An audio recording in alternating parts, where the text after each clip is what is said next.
sandwich போடுறாங்க அது அடியில் போடுறது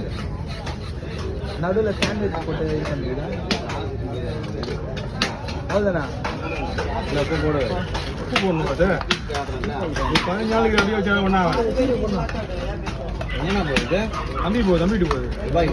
துபாய்க்கு தான் போகிறான் துபாய்க்கு மீன் போயிடுச்சு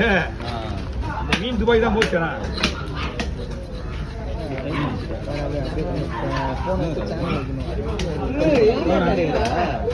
சும்மா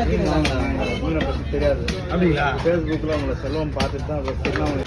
கவரில் போட்டுருக்கானே கவரில் போடுறாங்க இது தண்ணியில் தான் வைக்கணும் அப்படியே வைக்கணும் அங்கே அது மேலே வச்சு உப்பு போட்டுக்கலாம் அது அப்போவா